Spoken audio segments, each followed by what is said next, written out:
Good afternoon, Tadej. Now that we're 15 stages into this Tour de France, looking back on your fractured wrist and how you began this Tour de France, do you think that you're lacking something, or you did lack something when you began on day one? And how's your assessment right now of your condition with your wrist and how it affects your performance?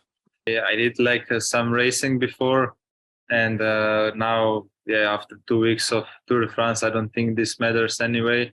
Maybe it will benefit me now the last week, but yeah, we don't know yet.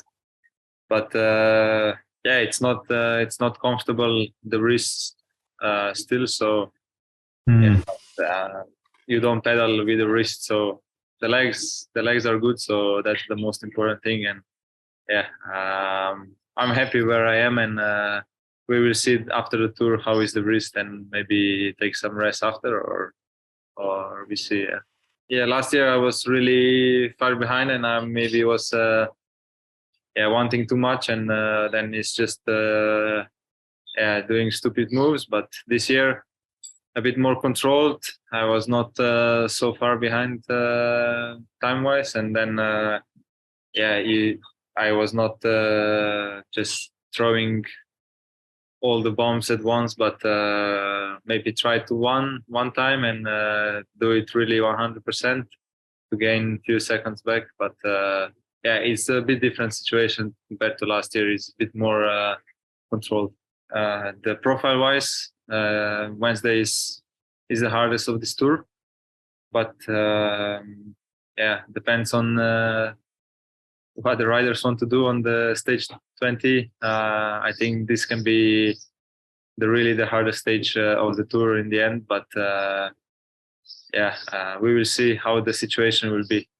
If it's still tight and we need to gain some time, and yeah, it can happen a lot. You need to attack early, and that makes it the stage super hard. So, and Col de la Loza, I think, is just really focused on the final climb.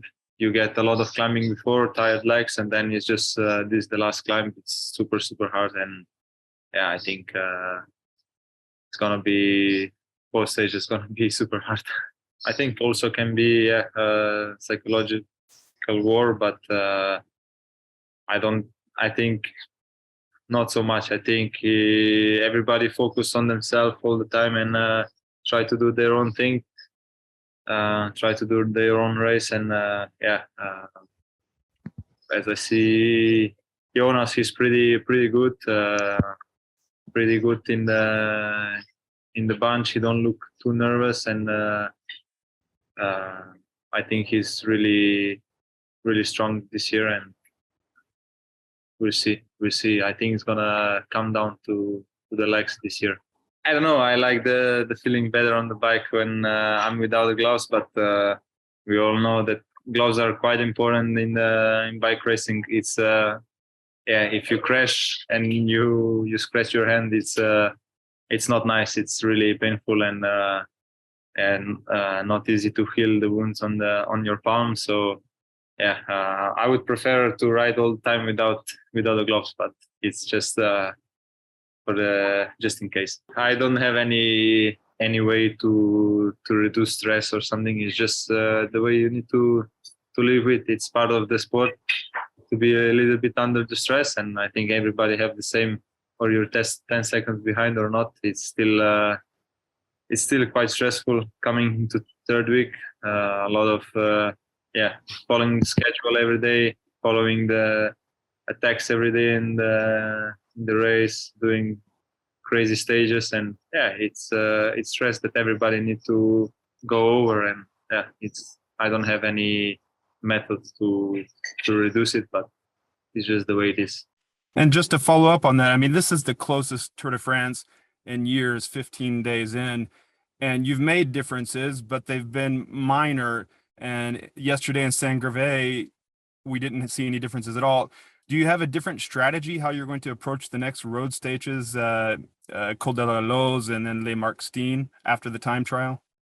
Yeah, I think we will have to see it after the time trial how it is the situation, and but yeah, more or less, I think Kolaroloza and Markstein will be all out 2 stages. It will be two stages that will decide the tour, I think.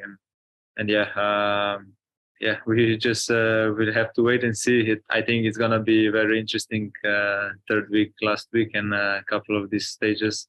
It's going to be very tight, but we will try.